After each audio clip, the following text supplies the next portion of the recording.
we're going to start off with some of the questions we've been receiving from the audience via the digital platform, and then we'll come to the audience too. So do stand ready. We'll have a chance on the mic too. A number of the questions that have come in, as you might imagine, has come around the use of artificial intelligence and ChatGPT as the way in which we've all realized what artificial intelligence can actually do, or made it real for us. And there were really two strands to the questions. The first, I'll come to you, Jose, is what you think artificial intelligence broadly, but then the manifestation in ChatGPT means for disinformation campaigns and the use of cyber actors and threats on the public domain. But also, Dave, to you, the both positive and potential negative sides of artificial intelligence in the world of cybersecurity, product strategy, and protecting banks. But Jose, first to you.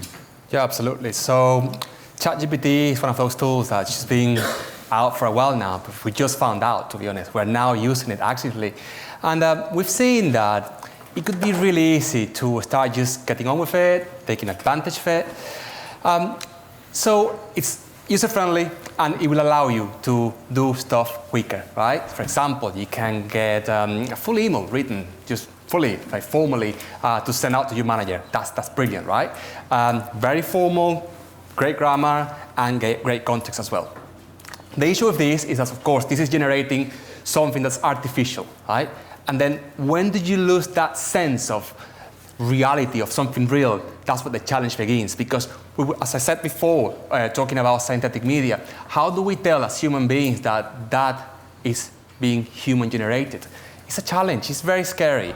And then thinking about SOC operations, for example, my background is operations, I build security practice and I've worked with threat products. It's how do you take advantage now of this AI to scale? That, to me, that's the value of AI. Although, yes, it will be used for developers maybe, being lazy, developing this code, which could have some security gaps, as you said. At the same time, it could be used for a good thing, for a good outcome, which is being able to scale and find those gaps within your security, within your environment, and within the actual solution itself. So I think my posture at ChatGPT is that it's beneficial, first of all, and it's going to change the game, and it's going to increase the knowledge that we have about how things operate. It's learning. The more we use it, the more it learns. So maybe some would say that it could be scary that we won't be needed anymore, but that's my posture. Dave, any other view on that? Yeah, in terms of just the volume of attacks that we see, there is no way people can keep up with them, so we need technology to be able to keep up with them. The only issue I find with AI is what does it actually mean? I kind of treat AI and ML in the same pot and look at it as statistical processing based on vast volumes of data. And quite frankly, technology is really good at processing vast volumes of data and doing statistical analysis. So I think it is only going to go one way, and that is it's going to increase. The difficulty of it, and I think that's a really good thing, because at that extent, where we are now, a lot of it is understood. There's an algorithm behind it which someone wrote. Where the next step is taken, and we're not there yet, is when it effectively starts to learn, without inverted commas around it, and actually starts modifying itself, because then you start getting, particularly in worlds like financial services where I live, how on earth do you audit something where you don't know how it's working? That's not a problem we've yet faced, but it is a problem that we will face probably in the next small number of years. Thanks very much. A question from Rhys Davies, a resident in an area of cyber insurance that came up a few times today. And he actually asked the panel, is there a future for cyber insurance? And part of the reason for his question is the Zurich insurer CEO actually came out last week and said cyber insurance is not going to be a thing. Cyber is an uninsurable risk, he called it. Shall I go again? Please. The thing with insurance is, you've said the R word, risk. An insurer takes an amount of money off a collection of people on the premise that he or she is going to pay out slightly less than that amount of money to the total of people who make a claim. Now, I am an old cynic. I look at these research documents where it says, the average cost of recovering from a cyber attack is $1.783 million. yeah, who says what size company? I mean, yes, it probably is globally if you take a median across everyone who reports them, but it's the big companies reporting them. But yeah, in its basic form, cyber insurance from an insurer's point of view is just not worth doing, because you've got to charge immense premiums to be able to afford these mystical figures of what it's going to cost to get people back on the straight and narrow. The benefit that I see as a customer from cyber insurance, however, is that the insurers have the benefit of vast networks of recovery companies whom they can call upon to help you with the recovery. So you're never really going to cover the cost of being hacked by your insurer going, yes, you've had $3 million loss of business. Yeah, that's just not going to be a thing. I can't see that happening at all. Where the benefit does remain, and whether it's actually called insurance or whether it's more security recovery brokerage, he says, making something up on the spot.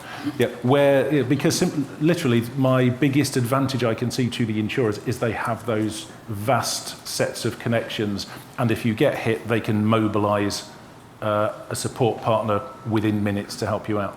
But that really is where I see it going. Thank you very much. Questions from the audience?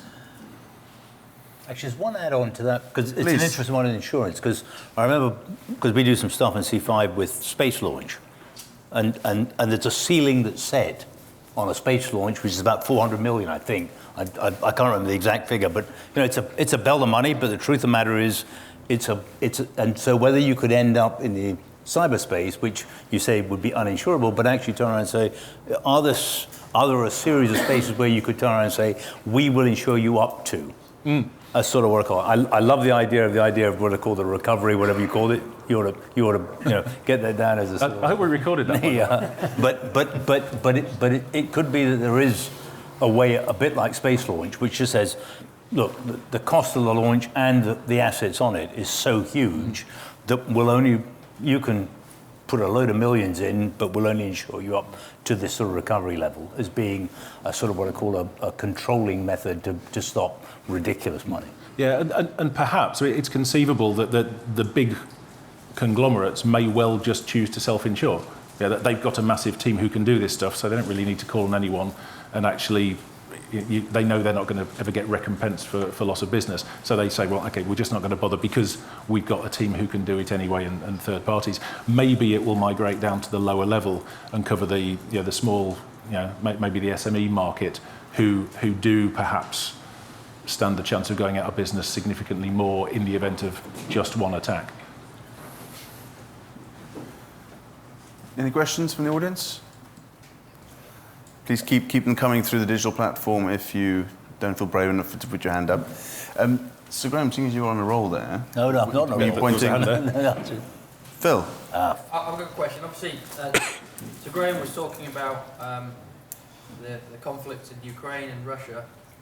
Obviously, we've seen the West with the resources. We saw the tanks and other potential weapons that are coming. My question goes back to the chat GPT. And the question is twofold. Is that an advantage to Russia or the West in the way it can be used?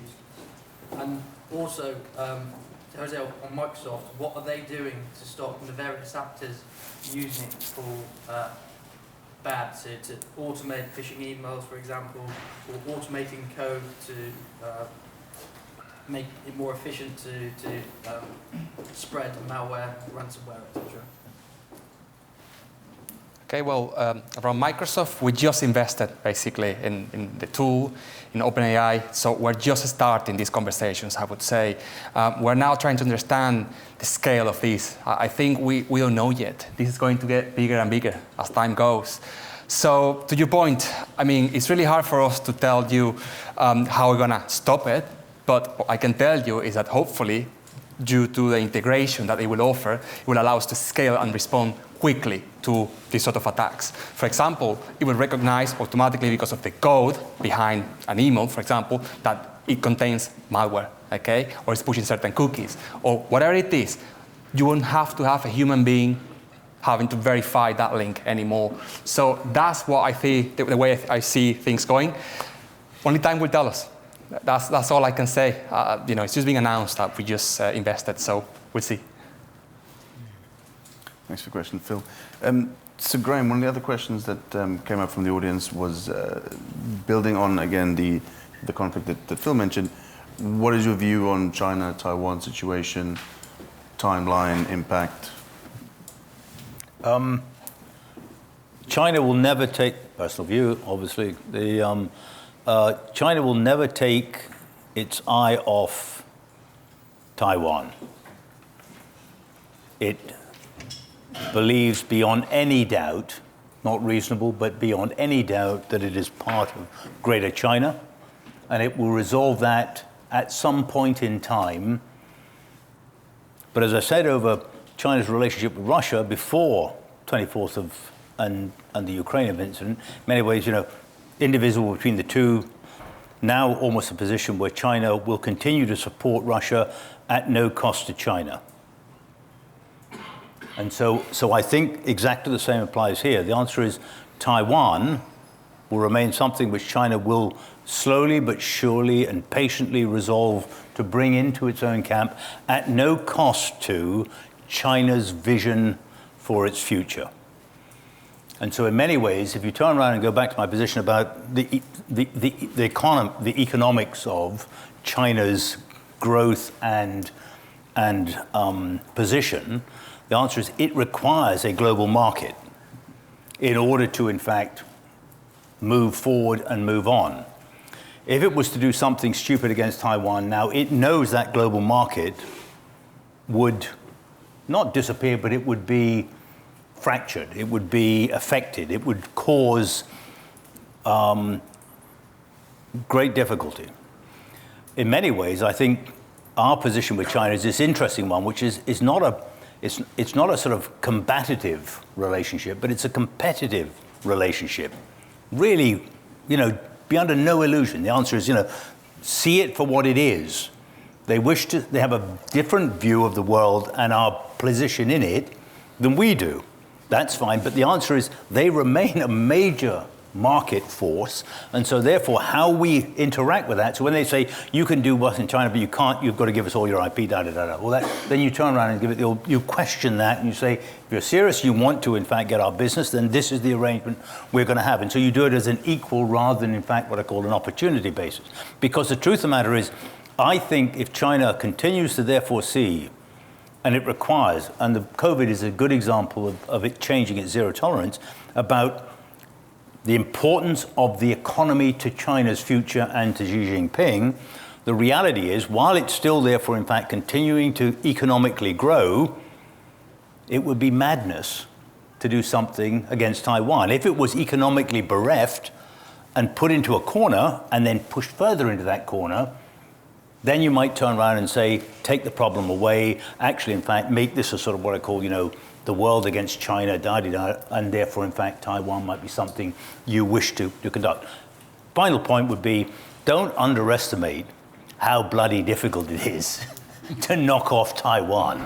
Yeah, that's not because they're going to be desperately what I call sort of, fighting on the beaches and behind the defensive lines and all the rest of you. D-Day, if I look at something like the Battle of Trafalgar and D-Day, Trafalgar was a done deal. Yeah, and yet we always say, it was a brilliant piece of work by by Lord Nelson to break the line and do something really extraordinary. He'd done it before. The difference was the British Navy were never anything other than at sea and fighting because they got prize money. So the Navy was, in fact, just exquisitely trained and prepared for what was about to take place. The French went to sea quite a lot, and they were pretty good, but not as much as the Brits, and the Spanish hardly ever went to sea.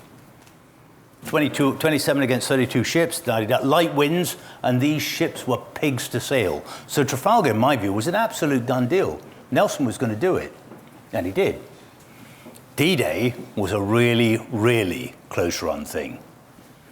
And that was in a far shorter piece of water with 3 years of preparation, all in your face, to just make that jump across to there on a piece of ground which we managed to avoid because there wasn't OSINT and all the rest that's out there now in satellites, etc., to turn around and say, we're going to go to the Pas de Calais, but actually we're in down to Normandy instead, and only just got the beachhead. So to do Taiwan, it would have to be done in a different way, in many ways. And as I said, the most important thing is it would skew China's relationship with the rest of the world. For a global economy, it needs the money, and we need China. So actually that relationship is one that I think is highly competitive, but not combative. And that relationship is therefore the one we should try and embrace. And in doing so, therefore, build an air gap between Russia and China in our relationships and understanding of this, rather than, in fact, what I call trying to force them into the same said camp and treat them as binary them and us. Sorry, long answer to a good question. No, fantastic, insightful answer, so thank you very much. So, Dave, if I could flip that a little bit, what do we do with that? As senior leaders charged with cybersecurity and risk management in our organizations, which parts do we focus on? What do we cast away? What's interesting from the geopolitical situation around us when we step into the boardroom to present our strategy going forward? We say it in words of very few syllables. We keep it brief, and we put it in the context of what it means to our organisation. So one of the issues with cyber, whenever I walk into any boardroom, or any exec committee, or frankly any bunch of senior people, the problem with cyber is they don't understand it. Yeah, it's all lots of really techie stuff. What they do understand is risk, and to previous points, cyber security is just an instance of business risk. Yes, I engage your risk team. I work day in, day out with my risk team, because actually, we live in the same world. So, I'm fortunate in that I can leverage off a very talented and extensive threat intelligence team, both in Spain and in the UK. We have regular reports. The trends are fairly predictable. Ukraine is usually at the top of the list in terms of things that we need to keep an eye on. We've talked about the top 5 threats in my presentation earlier. Where there is something new, something emerging, that's what the threat intelligence guys are there for, whether it's an internal team like I'm fortunate in having in one of our partner companies, or whether you buy it in. That there are plenty of organisations out there, again to the point of my presentation, which aren't that expensive because they're doing the same thing and distributing it to whoever is subscribing. But then you have to translate it into the business risk. And as long as you can say to the board, to the exec, here are the risks we have identified. It's the old story. Here's the likelihood. Here's the impact. Here's what I suggest we do about it. You invite opinions of whether they need to change the company's risk attitude and appetite.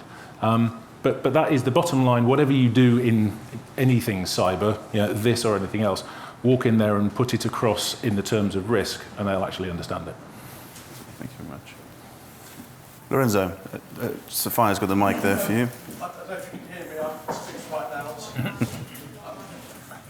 now. So I'm not a cyber expert or in the security business, so I'm an outsider looking in. And so today's been great, very educational. Thank you. But one alarm bell that's ringing for me is the size of the skills gap. I think you said about 600,000 was the size of the skills gap. So, I mean, I'm learning today a lot of attacks, a lot of intelligent attacks. Is there enough being done either by corporations or enough support being given by government or by schools to close that gap, either from homegrown talent or imported talent? Ooh, the problem word there is enough. I mean, there will never be enough being done. It is the bottom line. How do you fill a 670,000 person skills gap in 51% of UK businesses? You're never ever going to achieve that. However, if you look at the UK government, one of the things they founded about 2.5 years ago now is the UK Cyber Security Council. And the council's key aim is, well, it certainly started life as we need to address this skills gap, and we need to address it from when people are 2, through school, through education, through higher education, further education, apprenticeships, and into their real life. We similarly need to say, well, the cybersecurity industry, it can be quite technical, but it doesn't have to be. I know lots of people who've come into cyber from being risk people. I went into cyber from being a mainstream IT guy. I've got a computer science degree. I only joined the dark side of security about 6-7 years ago. So there's a whole bunch of things we need to do. We're never ever going to solve the problem. There will always be a shortage, in my lifetime-ish, certainly my working lifetime. But by doing what we can to start young people on security. I think Australia have brought in some educational legislation with exactly that motivation. In Jersey, they talked about it in a 2018 cyber review. Yeah, let's get it into education and make it a standard part. In fact, we had a conference only the day before yesterday with the head of our cyber emergency response team and our information commissioner talking about exactly that. And one of the guys said, so if you're going to make cyber security and data protection a subject you study at school, which subject are you going to drop?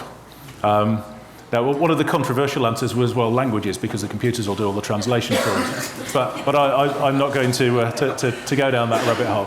But yeah, yes, we need to make it just as much a thing at school as maths and English are. But similarly, we need to say, well, yeah, where can we get people from into the cyber practice, whether it's IT people, whether it's risk people, whether it's just people with the right skills. Because remember, a lot of cybersecurity, particularly if you're standing in a boardroom talking to people, most of what you need is the ability to communicate and the ability to put things in the right words. You don't necessarily need a lot of technical ability. And if you look at some of the certifications that you can get, so I asked a colleague and dear friend of mine, because he had CISM, the ISACA qualification, and CISP, the ISC squared one. I said, well, which one should I go for? He says, well, largely speaking, real high level, he says, if you're more kind of managerial and you're not a techie, go for the CISM. If you're engineering and techie, go for the CISP. And I know lots of people who are either semi-techie or have really come up through the management world and have made perfectly successful cybersecurity, CISO, head of security, because actually, there is some science there, but a lot of it is common sense, it's management, it's leadership, it's taking people along the journey. So the answer is we'll never fill it, but we just need to be a little bit creative about looking elsewhere than just cybersecurity graduates. So in the immediate short term then, Steve, if I may bring you into it there, we heard from José about how we can do more with less around the Microsoft ecosystem. I think Dave had some good pointers on other products and other areas to look at and think about. Dave, I think you also mentioned not just the lack of cybersecurity talent, but the need to deploy, manage, and water whatever you put in place. Steve, you're on the home team with us. What is our view? What should organizations be doing now? What can they be doing? How can they progress? So that's what MSSPs, managed security service providers, offer in filling that gap. If you look at the trend between 2014 and 21, apologies not having the reference, but that skills gap has grown by 350%. So it's not going to kind of disappear anytime soon. So bringing that support, that expertise to the customers and filling that gap for them and doing that at scale. So being able to cover a broad number of companies with an amount of resource that can do that in an effective manner, much more than any one company can do itself. But in doing so, it's important that you become an extension of that business, and it isn't just about technology and complexity. It was mentioned in the discussions today, context, taking stock. You've got to understand what the outcomes are. We talk about addressing complexity, but that's just a task in the journey. Why are we addressing complexity? To get what outcomes for the client. And so, working with the client to understand what the end game is, which quite often means stepping away from the technology. The job of an MSSP is to bring together that combination of technology, people, and process to then drive those outcomes. And so, that is an approach in the marketplace available to people to investigate and see if it fits their business need. Could I just add to that? Because you're absolutely bang on. One thing that pleasantly surprised me was the number of hands that went up when I said who's got or who knows about 27001. Yeah, if your 27001 auditor comes along to do your 2-3 days peering under the stones and seeing if stingy bitey things come out, he or she isn't a techie, generally speaking. My mate John, who was mine at JT, he is an auditor, a logical person with a certain sense of what technology is, but no, he couldn't set up a Windows server, and that is because 27001 is a risk management standard, except we label it cybersecurity. So if we maybe say the C word a little bit less and say the R word a little bit more, we might be a little bit less susceptible to this skills gap and to the reticence of people saying, oh no, I couldn't do cyber because I could never understand it. One last thing for me, at Microsoft, we have loads of initiatives right now. We're actually going to universities and talking to its students about cybersecurity. Myself, for example, I'm involved with some groups, and we will run like a simulation of a ransomware attack. And we show these students how it works, what happens. We set up a lab, and they can get to see how we stop the bad guys. And it's really encouraging when these teenagers are like, oh my God, that's amazing. I want to work in security. On top of that, we also have the Microsoft University also developing talent in there. It's a huge investment we're putting in because we know that there's a gap and we are tackling it. I think the message from Corp from the US is that we have to share the love of what they're doing. And we believe in our products. I believe at Microsoft, I was working there. And just spread that out. Just let people know what we do, how it works. Security doesn't have to be boring. It could be really cool, actually. So that's the message. Could I just add to that? It's a really, really good point. On the Freaky Clown video that I gave you the link to in my last but one slide, there is a part in there where he goes and does a hacking exercise with a bunch of teenage school children. And yeah, watch it, you'll enjoy it. Similarly, our CERT in Jersey does exactly what we've just been describing, Jose. Yeah, they've done schools, they've done public sector, they've done charities, they've done medical. Through sort of October, they ran about 6 or 7 incident response sessions across the verticals. And that kind of thing is exactly what we need, whether it's government, whether it's the professional bodies, whether it's us, whether it's the vendors who can afford to work with us and maybe sponsor a few of these things. If we can make people aware of these things, it increases awareness, and to your point, they're actually really good fun to do. Exercises are absolutely exhausting. You go home at the end of the day completely knackered, but they're immense fun to do and fantastically useful. Well, thank you very much for our esteemed panel for helping us navigate the minefield that is cybersecurity, and indeed for causing us that reason for thought today, that giving us the cause to stop, think, reframe the conversation, take, so Graeme, as you said, the crisis into the problem. It's still there, but it's different now. And I think that the messages were clear, and actually quite a few linking around doing the basics right came through very clearly, treating cybersecurity like a business risk. And I think that the one common thing that everybody mentioned was to assume breach. And even in the UK National Cybersecurity Strategy saying assume breach, do what we can to avoid it, but be ready to deal with it if and when it does happen. Thank you very much to our panel. Really appreciate it. Thank you. Thank you.